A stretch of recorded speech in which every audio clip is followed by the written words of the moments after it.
Olá, meu nome é Nara Escabinha, eu sou professora da Universidade Anhembi Morumbi, falo aqui de São Paulo, no Brasil, e eu vou apresentar o trabalho intitulado Relações Dialógicas em Vídeos de Humor no YouTube, Sátira, Paródia e Crítica no Entrecruzamento de Vozes Midiáticas. Esse trabalho é vinculado a um projeto de iniciação científica que foi desenvolvido sob minha orientação no ano de 2022, aqui na Universidade Anhembi Morumbi, por 3 estudantes de graduação,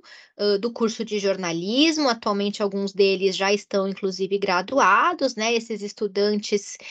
são o Matheus Ribeiro Braga, Rafaela Bertolini Carlini, o Renan Honorato Gomes da Silva. Eu estou representando os 3 aqui nessa apresentação hoje, né, pela limitação do tempo, optamos, para que apenas uma pessoa, né, aqui, fizesse a gravação do vídeo. Vale dizer que esse projeto de pesquisa contou com fomento, com apoio, né, tanto do programa de pesquisa Pró-Ciência do Instituto Ânima, via edital, de 2022, de iniciação científica, pelo qual foi concedida uma bolsa de iniciação científica para o desenvolvimento desse projeto, e também com o apoio do Instituto Ânima, via concessão de bolsa de pesquisa docente vinculada ao programa de pós-graduação em comunicação da Universidade Anhembi Morumbi, né, do qual eu faço parte, a esse projeto docente financiado pelo Instituto Ânima também se vincula esse projeto de iniciação científica, que nós apresentamos hoje. O projeto, então, né, tem ali como principal objetivo, teve como principal objetivo, compreender como se dão as relações dialógicas, né? Por relações dialógicas, nós nos referimos ao conceito desenvolvido no âmbito do Círculo de Bakhtin. Então, como se dão as relações dialógicas estabelecidas em vídeos de humor no YouTube, que recorrem como principal recurso, né, de produção de sentido, de produção de efeito de humor, a incorporação de referências a textos e discursos midiáticos outros, né, principalmente referências ao jornalismo televisivo, ao telejornalismo, a formatos diversos aí do discurso, televisivo e principalmente jornalístico. Então, no fundo, o nosso objetivo era entender como o humor audiovisual brasileiro contemporâneo fala sobre a própria mídia e se ele, ao falar sobre a própria mídia, se concretiza também como uma instância de crítica de mídia. O quadro teórico de referência da pesquisa contou com 3 principais eixos de discussão. Vou apresentá-los aqui de maneira bastante breve, resumida, dada a limitação de tempo, mas nós tivemos aí, no primeiro momento, referências relacionadas aos estudos sobre o humor e o riso, né, principalmente a partir dos trabalhos do Círio Pocente, que é um pesquisador brasileiro da Unicamp, que analisa, que estuda o humor sob a perspectiva da análise do discurso e que entende o humor como um campo, né? Então ele entende a existência de um campo humorístico, né? Um campo discursivo humorístico, aí em diálogo com o conceito de campo do Bourdieu, com o conceito de campo discursivo do Dominique Manguinot. E esse campo discursivo do humor se manifesta como um espaço particularmente propenso, né, à potencialização, à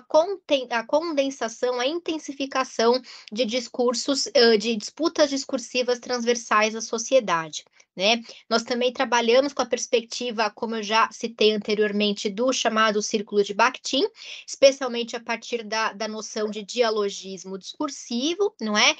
Que diz respeito ao princípio de responsividade dos enunciados, ou seja, a ideia de que os enunciados sempre respondem a outros enunciados que os precedem, não é? E a esse entendimento de dialogismo discursivo é fundamental também a compreensão, diz respeito também à forma como nós compreendemos as ideias, os conceitos de sátira e paródia, que, como veremos na sequência, são fundamentais para a análise proposta na pesquisa sobre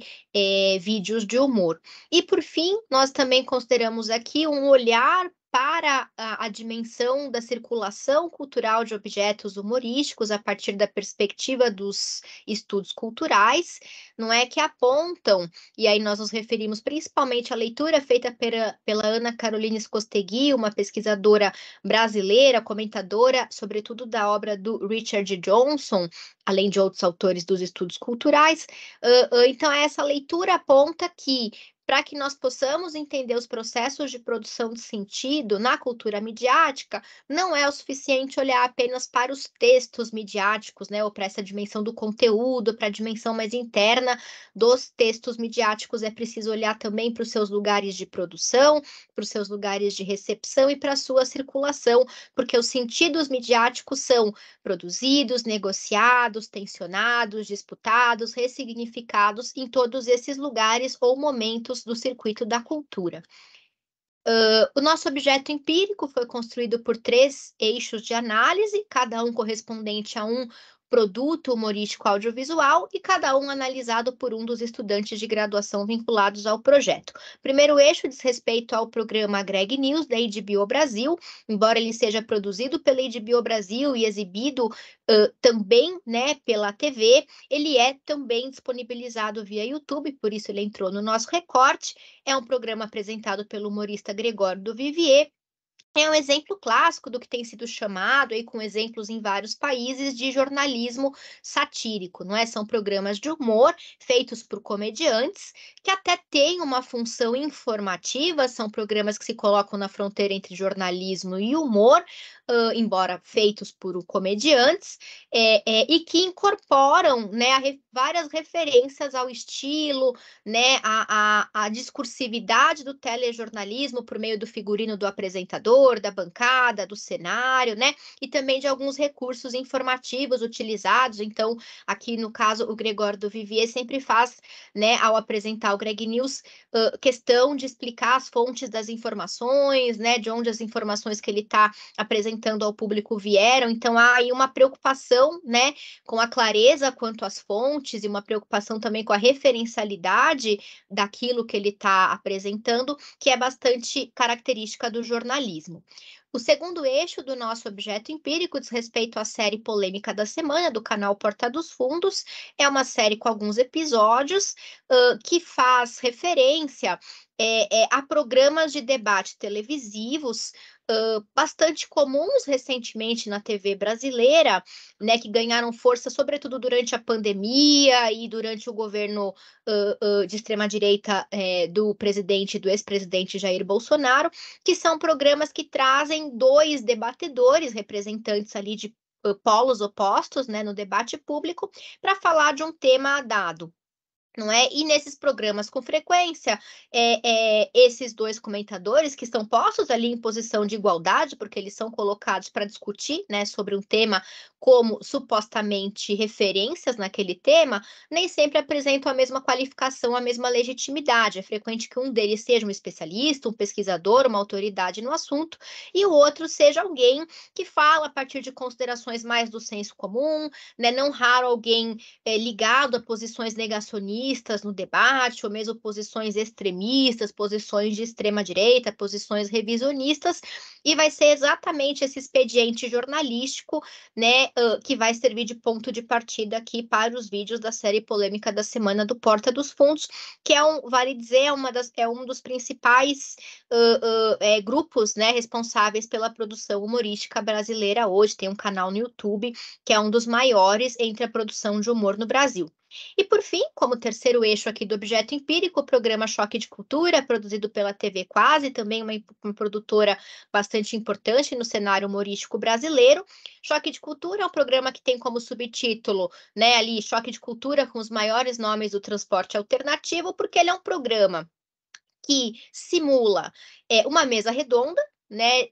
de debates culturais, que vai falar sobre cinema, mas os participantes dessa mesa redonda não são especialistas, são pouco jornalistas, muito menos críticos, embora se comportem como tal, ou tentem se comportar como tal, são, na verdade, motoristas de vans, né? Muitos deles, inclusive, o programa sugere com uma inserção problemática, possivelmente vinculados a milícias, né, ou a outras atuações ilegais, e eles estão ali no lugar de comentadores críticos de cinema. programa. O nosso percurso metodológico se baseou na análise, né, de diversas camadas ou instâncias que se desdobram aí a partir dos objetos humorísticos. Então, nós consideramos as especificidades dos lugares de produção desses vídeos, quem são os atores sociais que estão responsáveis pelas produções, né? Como se dá a sua constituição discursiva ou dialógica e também quais são as mediações estabelecidas na circulação midiática desses produtos. Aqui na minha apresentação, eu vou me concentrar mais na questão 2 e 3 aí desses níveis de análise, então nas materialidades discursivas e também, ainda aqui de modo mais breve, na circulação midiática, dada a limitação do tempo. Então, em relação aos resultados, no caso do programa Greg News, a gente observa a incorporação dialógica de elementos do estilo telejornalístico como elemento da sátira proposta no programa, né? E essa sátira se dirige não ao próprio jornalismo ou telejornalismo como objeto de crítica, mas sim aos assuntos sociais e políticos que são debatidos ali no programa, né? Ou que são apresentados pelo âncora, né? O Gregório do Vivier, e vale dizer que são apresentados a partir da assunção de um posicionamento claro político pelo apresentador comediante, que se coloca como alguém ligado claramente ao campo progressista no espectro político, né? Há também aí uma aproximação em relação ao jornalismo pela preocupação, né, com o caráter informativo do programa, o uso de alguns recursos que indicam essa preocupação com a factualidade, a referencialidade, como eu já apontei anteriormente. No caso da polêmica da semana, a gente observa uma abordagem mais paródica do que satírica, na qual a estrutura narrativa e o estilo de programas telejornalísticos de debate, né, no quais polos antagônicos do debate são representados a partir de debatedores convidados, que nem sempre têm a mesma qualificação, como eu apontei agora há pouco, né? Então, o objeto de paródia e de crítica é a própria narrativa, a estrutura e o estilo desses programas, né? E esse expediente, essa prática jornalística, né, esse modo de fazer debate telejornalístico, é transformado em objeto de crítica pela própria forma exagerada ou caricatural pela qual o programa, né, exagera e evidencia ali, inclusive como efeito, produção de efeito humorístico, né, as diferenças ali de qualificação dos dois debatedores. E por fim, no caso do choque de cultura, a gente observa um caráter ao mesmo tempo satírico e paródico, não é satírico porque o programa recorre ao formato de mesa redonda como ponto de partida para falar sobre filmes, né, ele não deixa de ter como objeto também de crítica os próprios filmes, ainda que sob critérios distintos daqueles da crítica cinematográfica tradicional, mas ele também tem um caráter paródico na medida em que a própria linguagem desses programas e, sobretudo, a própria linguagem da crítica cinematográfica se transforma em objeto de paródia e de crítica, objeto de humor e de crítica, né, sendo desacralizada, sendo rebaixada por aquela linguagem um tanto vulgar dos motoristas de vans. Em relação à circulação midiática, um outro eixo de análise, né, na nossa pesquisa, nós observamos, ao procurar referências a esses programas no jornalismo de referência, uma baixa visibilidade dentro dos jornais de referência a produções humorísticas em geral e particularmente a essas que nós abordamos. Então, nos cadernos de cultura, de cobertura de entretenimento, a produção humorística é relativamente pouco abordada, né? Ela tem uma visibilidade maior, por outro lado, em outros tipos de programas, né, de entretenimento, de entrevista, né, mais próprios da linguagem das plataformas digitais, voltados a públicos segmentados, alguns mais próximos, outros mais distantes do jornalismo, e de modo bastante pronunciado, a gente observa um baixíssimo interesse por parte da crítica especializada, né, em diversos veículos, tanto jornalísticos tradicionais quanto jornalísticos nativos digitais, não é? Então, um baixíssimo interesse em relação à produção humorística, né? Essa produção praticamente não é abordada pela crítica. Como considerações finais, a gente observa a presença de recursos satírico, ora paródicos, né, nos produtos humorísticos analisados, realizados. Esses programas materializam diferentes modulações críticas nas representações construídas sobre o discurso midiático, né? De modo geral, todos eles se apresentam como espaços bastante interessantes de reflexão e de crítica sobre a cultura midiática, né?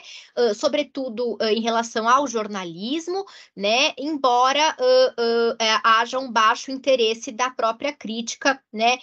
Não obstante também a elevada audiência desses programas humorísticos, mas o que nos chama atenção é algo que pretendemos continuar pesquisando, é a potencialidade desses programas serem também uma ferramenta de educação midiática, além da crítica de mídia. Essas são nossas referências. Muito obrigada.